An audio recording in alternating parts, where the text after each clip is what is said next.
Hello everyone, CGPSC ABCD में आप सभी का फिर से एक बार स्वागत है। आज के इस वीडियो में मैं फिर से आप सभी के लिए लेकर आ गया हूं छत्तीसगढ़ के सामान्य जानकारियों से संबंधित टॉप 500 वाला एमसीक्यू सीरीज।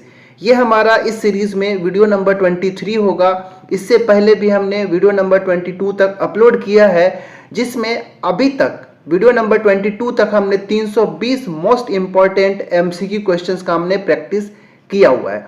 और ये ऐसे प्रश्न है जो कि बहुत ज़्यादा इंपॉर्टेंट है, वो सारे एस्पिरेंट्स को आना चाहिए जो सीजीपीएससी प्रीलिम्स में बैठ रहे हो या फिर सीजी व्यापम द्वारा आयोजित कोई सा भी अपकमिंग एग्जाम की तैयारी कर रहे हो। इस वीडियो नंबर 23 के अंदर हम 320 से लेके 321 से आगे के प्रश्नों को हम यहाँ पे प्रैक्टिस करेंगे। अगर आप चैनल में पहली बार आए हैं तो हमारे चैनल को सब्सक्राइब जरूर कर लें, वीडियो अच्छा लगे तो लाइक भी कर लें और अपने दोस्तों के साथ शेयर जरूर करिएगा।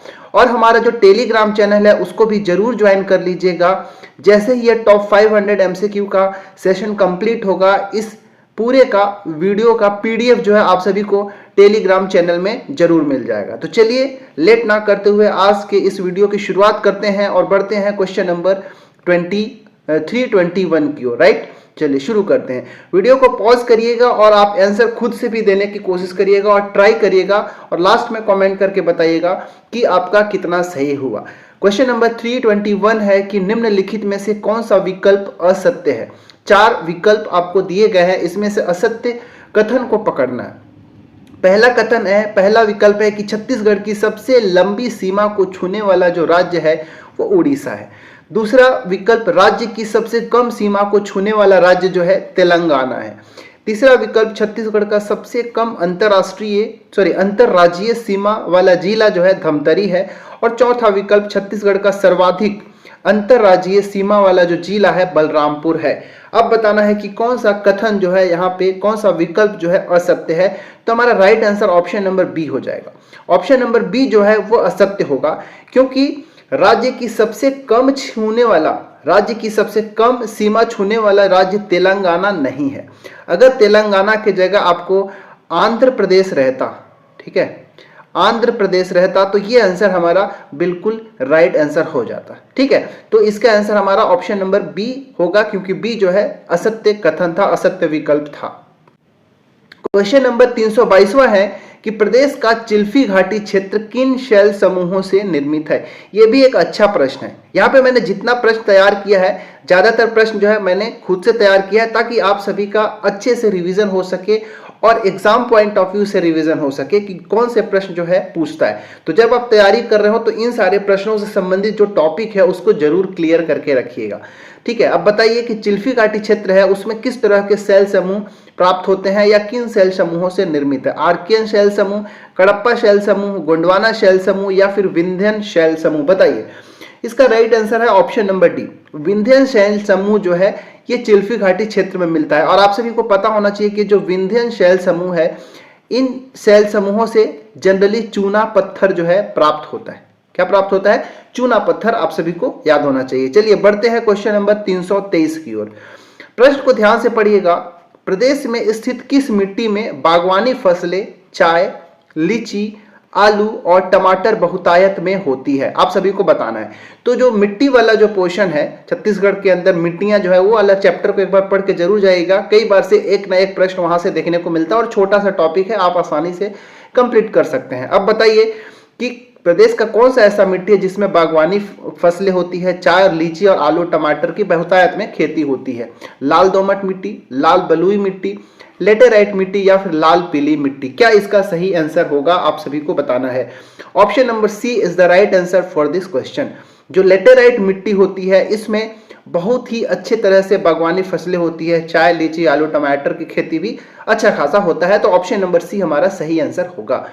324 प्रश्न है कि सरभपुरीय वंश के किस शासक के ताम्र पत्रों में विजय, स्कंदवाद, कुरुत जैसे शब्द उत्कीर्ण होते थे?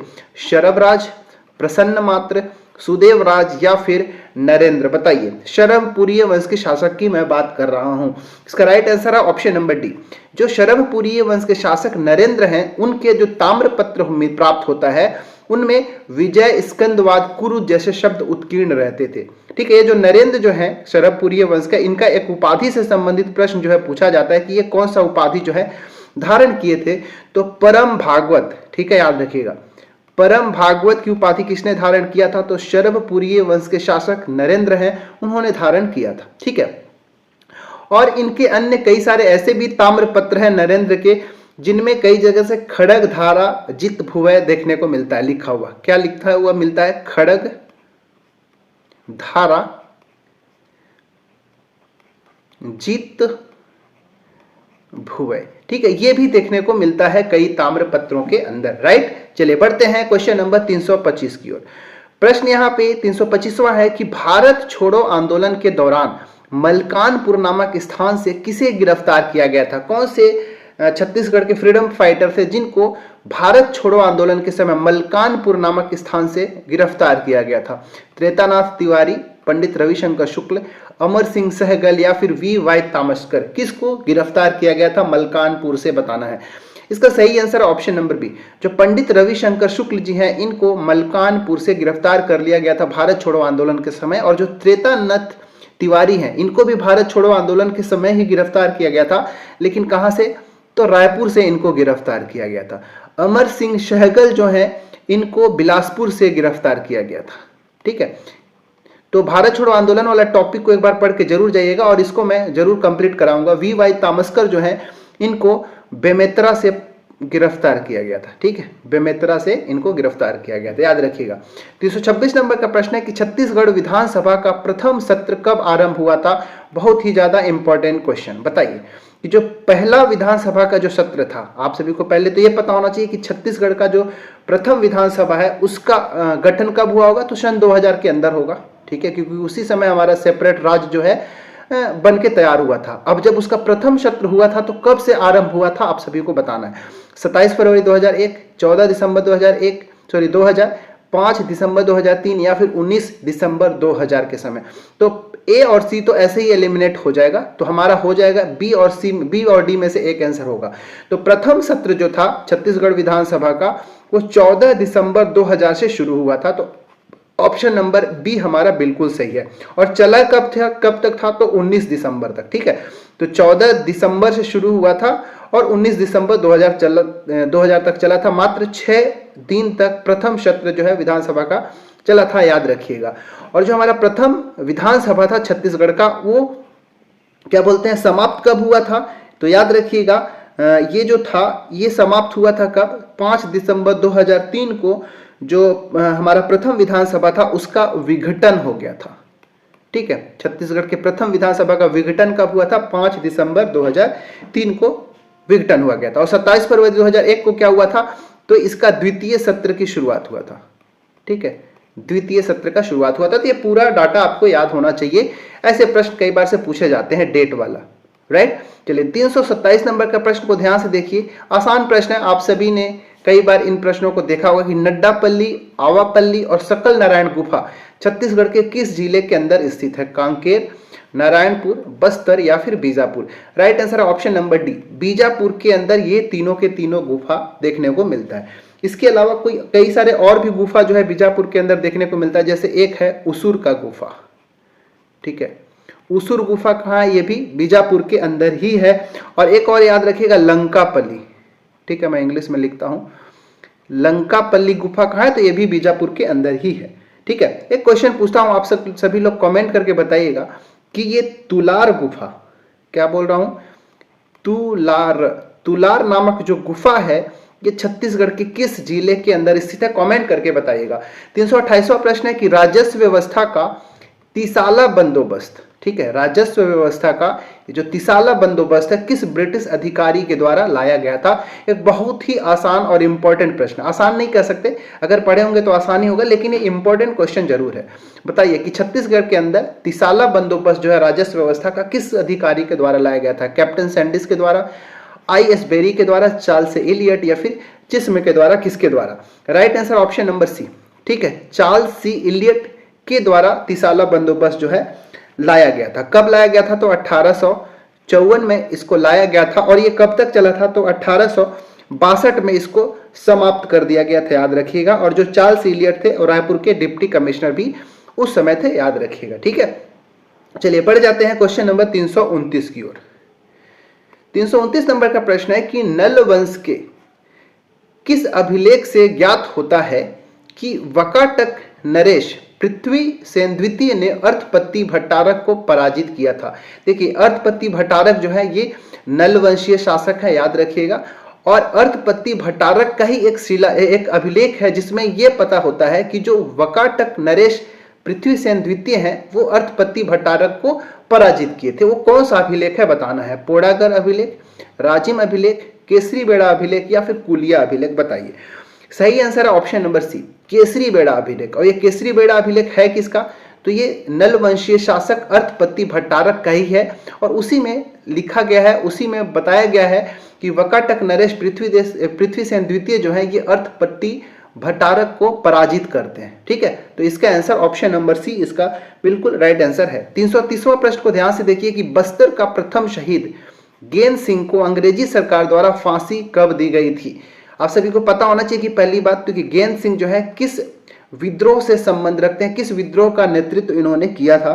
तो याद रखिएगा, सबसे पहली बात तो याद रखना कि ये परलकोट विद्रोह का, ठीक है, जो परलकोट विद्रोह हुआ था उसके नेतृत्व किसने किया था, तो गेंद सिंह के द्वारा किया गया था।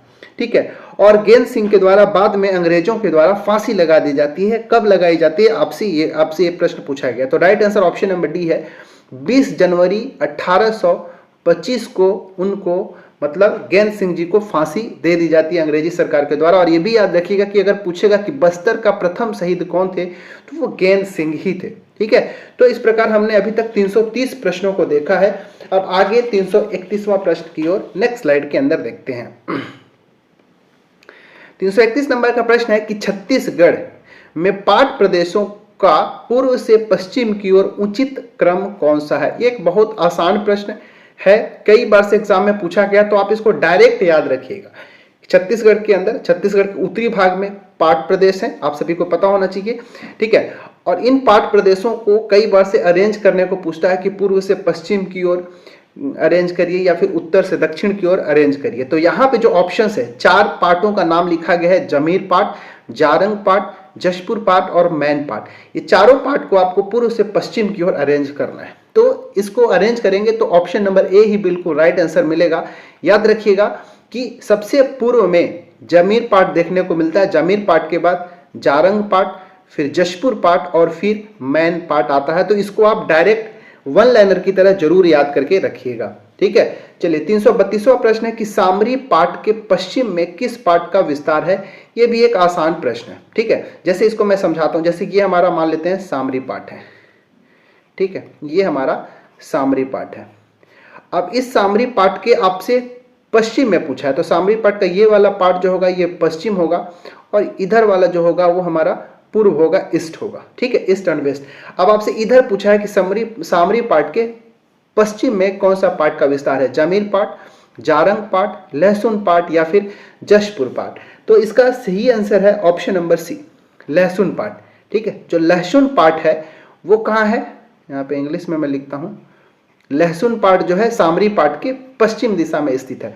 अच्छा, पूर्व में अगर पूछेगा तो क्या याद रखिएगा, जमीर पाट। ऑप्शन नंबर ए जो है ना, ये जमीर पाट आपको कहां देखने को मिलेगा, सामरी पाट के पूर्व में देखने को मिलेगा। ठीक है, चलिए बढ़ते हैं क्वेश्चन नंबर 333 की ओर। प्रश्न है कि धरसा विकास योजना की शुरुआत कब हुई थी। ठीक है, यह भी एक अच्छा प्रश्न है। एक्चुअली में उस समय का करंट अफेयर था, लेकिन ये एग्जाम में पूछा जा सकता है। धरसा विकास परियोजना की शुरुआत कब हुई थी। अच्छा, धरसा विकास परियोजना है क्या, पहले तो आपको यह पता होना चाहिए। तो देखिए, गांव में जो खेतों तक जाने के लिए कच्चे रास्ता जो होता है, कच्चे रास्ते को ही धरसा कहा जाता है। ठीक है, गांव में खेतों तक जाने के लिए जो कच्चे रास्ता बने होते हैं उसको हम धरसा कहते हैं। तो उसी को पक्का करने के लिए, ठीक है, उन्हीं कच्चे रास्ता को पक्का करने के लिए धरसा विकास योजना की शुरुआत की गई थी। कब, तो ये डेट याद रखिएगा, ऑप्शन नंबर बी बिल्कुल राइट आंसर हो जाएगा, 6 अक्टूबर 2020 को। ठीक है, तो उस समय का करंट अफेयर था, तो अभी भी इस प्रश्न को पूछा जा सकता है। 6 अक्टूबर 2020 को धरसा विकास परियोजना की शुरुआत की गई थी। जो स्वामी आत्मानंद है उन्हीं के जयंती के दिन इसकी शुरू की गई थी, याद रखिएगा। 334 नंबर का प्रश्न है कि धनकुल नामक जो तत्ववाद्य यंत्र होता है, पहली बात क्या पता चल गया कि धनकुल क्या है, इस तरह का एक तरह का तत्ववाद्य यंत्र है। इसका निर्माण किन वस्तुओं के उपयोग किन इसके निर्माण में किन वस्तुओं का उपयोग किया जाता है? मिट्टी का घड़ा और सूपा, धनुष, बांस की खपच्ची या फिर ए बी सी डी तीनों, ए बी सी तीनों। इसका ऑप्शन नंबर डी सही होगा। जितने भी विकल्प दिए गए हैं, जैसे मिट्टी का घड़े का यूज किया जाता है, सूपा का यूज किया जाता है, धनुष का यूज किया जाता है और बांस की खपच्ची का यूज किया जाता है, सभी को मिलाकर ही धनकुल नामक तत्व वाद्य यंत्र की को तैयार किया जाता है। ठीक है, चलिए बढ़ते हैं 336 नंबर का प्रश्न। सॉरी 335 प्रश्न है कि लक्ष्मी जगार नामक जो त्योहार है किस जनजाति के द्वारा मनाई जाती है? ठीक है, त्योहार फेस्टिवल से भी प्रश्न जो है, जनजातियों का त्योहार, तीज त्योहार से भी प्रश्न पूछे जाते हैं। प्रश्न है कि लक्ष्मी जगार नामक जो त्योहार है किस जनजाति के द्वारा मनाई जाती है? उराव जनजाति, गोंड जनजाति, भतरा जनजाति या फिर कोरवा जनजाति, किसके द्वारा मनाया जाता है? इसका सही आंसर है ऑप्शन नंबर सी। ठीक है, जो भतरा जनजाति हैं, विशेष करके जो बस्तर क्षेत्र के जो भतरा जनजाति हैं, उनके द्वारा लक्ष्मी जगार नामक त्योहार को मनाया जाता है। कब मनाया जाता है? तो शीत ऋतु के समय। ठीक है, शीत ऋतु के समय जब धान की कटाई की जाती है, उसी समय इसको मनाया जाता है और नृत्य गीत का भी गायन किया जाता है। यहाँ पे गीत का भी गायन किया जाता है जो कि हल्बी भाषा का एक गीत होता है, याद रखिएगा। ठीक है, चलिए बढ़ जाते हैं आगे। हाँ, और यहाँ पे इस लक्ष्मी जगार के समय जो धनकुल वाद्य यंत्र होता है उसका प्रयोग किया जाता है। ठीक है, धनकुल वाद्य यंत्र का प्रयोग किया जाता है। 336 नंबर का प्रश्न है कि हल्बा जनजातियों में प्रचलित ककई पानी शब्द क्या है? एक अच्छा प्रश्न है, याद रखिएगा। प्रश्न ये पूछा गया है कि हल्बा जनजातियों के अंदर जो प्रचलित एक ककई पानी शब्द है, इसका क्या अर्थ होता है? सामूहिक शिकार करना, प्रसूति पश्चात प्रदत्त औषधि पानी या फिर कपड़ा धोने के पश्चात का पानी या फिर शहनाई बजाने वाला। ककई पानी क्या होता है? तो प्रसूति के पश्चात जो महिला होती है उसको जो औषधि पानी प्रोवाइड किया जाता है उसी को ककई पानी कहा जाता है। ऑप्शन नंबर बी बिल्कुल सही आंसर है और ये एग्जाम में एक बार पूछा जा चुका है। ठीक है, तो याद रखिएगा। ठीक है, चलिए बढ़ते हैं 337 नंबर के प्रश्न। प्रश्न है कि कोरवा जनजाति अपनी उत्पत्ति किससे मानते हैं, किस देवता से मानते हैं, ऐसा कह लीजिए। ठीक है, जितनी भी छत्तीसगढ़ के अंदर जनजातियां होती हैं वो ऐसा मानते हैं कि हमारी जो उत्पत्ति है किसी न किसी देव से हुआ है या फिर किसी न किसी वस्तु से हुआ है। ठीक है, तो वही पे बताना है कि कोरवा जनजाति अपनी उत्पत्ति किससे मानते हैं? काग भगोड़ा से, कौरवों से, बारह भाई बेटकर से या फिर बालक लोढ़ा से। इसका राइट आंसर है ऑप्शन नंबर ए। ठीक है, जो काग भगोड़ा होता है उससे ही अपनी उत्पत्ति मानते हैं कोरवा जनजाति। उम्मीद है आप सभी को काग भगोड़ा बहुत अच्छे से पता होगा। खेतों के अंदर पशु पक्षियों को भगाने के लिए जो ऐसा कुछ स्ट्रक्चर बना के खड़ा कर देते हैं उसी को काग भगोड़ा कहते हैं। तो कोरवा जनजाति अपने आप को इन्हीं से अपनी उत्पत्ति को मानते हैं। कौरवों से उत्पत्ति कौन मानते हैं? तो जो कंवर जनजाति होते हैं ना, जो कंवर जनजाति है वो अपने आप की उत्पत्ति किससे मानती है? कौरवों से मानती है। बारह भाई भेटकर जो बिंझवार जनजाति है वो मानते हैं कि हमारी उत्पत्ति जो है या फिर हमारे आदि पुरुष कौन है? बारह भाई बेटकर है। बालक लोढ़ा से अपनी उत्पत्ति जो है सौता जनजाति मानती है। ठीक है, छत्तीसगढ़ की जो सौता जनजाति है वो मानती है कि हमारी उत्पत्ति किससे हुआ है? बालक लोढ़ा से। ठीक है, चलिए बढ़ते हैं। 338 नंबर का प्रश्न है कि बैगा जनजातियों में प्रचलित खड़ोनी विवाह किस प्रकार का विवाह की एक पद्धति है? विधवा विवाह, अपहरण विवाह, पुनर्विवाह या फिर प्रेम विवाह। तो याद रखिएगा ये खड़ोनी विवाह जो है ये बैगा जनजातियों के अंदर प्रचलित है और यह एक प्रकार का पुनर्विवाह है। तो ऑप्शन नंबर सी हमारा यहाँ पे बिल्कुल सही आंसर हो जाएगा। ठीक है, चलिए बढ़ते हैं आगे। 339 नंबर का प्रश्न है कि छत्तीसगढ़ का प्रथम पक्षी विहार कौन सा है? ये एक अच्छा प्रश्न है। आई थिंक इसका आंसर आप सभी को पता होगा। बताइए कि छत्तीसगढ़ का प्रथम पक्षी विहार कौन सा है? लमनी पक्षी सदन जगदलपुर, रहंगी पक्षी विहार बिलासपुर, गिधवा पक्षी विहार परसदा बेमेत्रा या फिर Maitri Bagh Bhilai. Right answer option number C है। गिधवा पक्षी विहार जो कि परसदा बेमेत्रा के अंदर है वो छत्तीसगढ़ का प्रथम पक्षी विहार है। ठीक है, तो हमारा ऑप्शन नंबर सी बिल्कुल सही आंसर हो जाएगा। ठीक है, अच्छा जो लमनी पक्षी सदन क्या है जो कि जगदलपुर के अंदर है? तो राज्य का, यहाँ पे मैं लिखता हूँ, यहाँ पे लिख देता हूँ, राज्य का प्रथम पक्षी सदन है। प्रथम पक्षी सदन पक्षी सदन, पक्षी सदन को हम बोलते हैं एवियरी भी कहा जाता है, एवियरी, ठीक है, याद रखिएगा। अच्छा, रहंगी पक्षी विहार जो है ना, ये छत्तीसगढ़ का दूसरे नंबर का पक्षी विहार है, ठीक है। दूसरे नंबर का पक्षी विहार कौन सा है? रहंगी पक्षी विहार, जो कि बिलासपुर के अंदर जो एक रहंगी गांव है, रहंगी ग्राम है, वहीं पर स्थित है। 340वां प्रश्न है कि छत्तीसगढ़ में मानसून का प्रवेश कब से होता है? एक आसान सा प्रश्न लेकिन इंपॉर्टेंट प्रश्न, आप सभी को आना चाहिए। देखिए, मैं प्रश्नों को केवल उनके लिए तैयार नहीं कर रहा हूं जो कि बहुत पहले से तैयारी कर रहे हैं, उनको बहुत आसान लग रहा होगा, लेकिन मैं उस दृष्टि से बना रहा हूं कि आपका रिवीजन भी हो सके, जो पहले से पढ़ के रखे हैं और जो बिल्कुल नए से शुरुआत कर रहे हैं उनका एक बहुत अच्छे से तैयारी हो जाए, इसलिए मैं इन सारे प्रश्नों को ला रहा हूं, ठीक है। तो बताइए कि छत्तीसगढ़ में मानसून का प्रवेश कब से होता है? 16 जून से 15 अक्टूबर तक, 10 जून से 15 जून तक, 10 जुलाई से 15 जुलाई तक, या फिर 16 जुलाई से 15 नवंबर तक? सही आंसर है इसका ऑप्शन नंबर बी, ठीक है। छत्तीसगढ़ के अंदर 10 जून से लेकर 15 जून तक के भीतर मानसून का प्रवेश हो जाता है। इसके बाद 15 जून के बाद 16 जून से लेकर 15 अक्टूबर तक वर्षा होती है। तो वर्षा कब से कब तक होती है भाई? तो वर्षा का जो अवधि है वो ऑप्शन नंबर ए बिल्कुल सही है, ठीक है। वर्षा की अवधि कब से कब तक? तो 16 जून से 15 अक्टूबर तक। और मानसून का प्रवेश कब से कब तक होता है? तो 10 जून से 15 जून तक हो जाता है। तो ऑप्शन नंबर बी इसका बिल्कुल सही था, ठीक है। तो बस इस वीडियो को और ज़्यादा लेंदी नहीं करते हैं।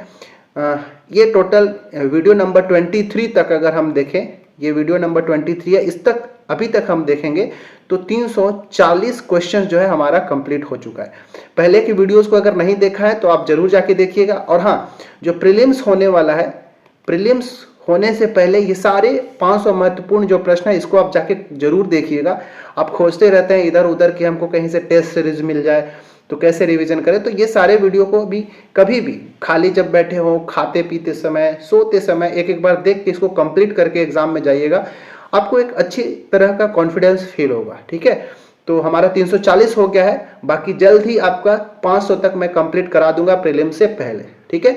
तो चैनल में पहली बार आए तो सब्सक्राइब जरूर कर लीजिएगा, वीडियो को लाइक करें, दोस्तों के साथ शेयर जरूर करिएगा, और आप सभी अच्छे से पढ़ाई करते रहें। और हमारे चैनल में कई तरह के प्लेलिस्ट बने हुए हैं, आपके ज़रूरत के हिसाब से प्लेलिस्ट में जो भी अच्छा लगे उसको आप पढ़िए।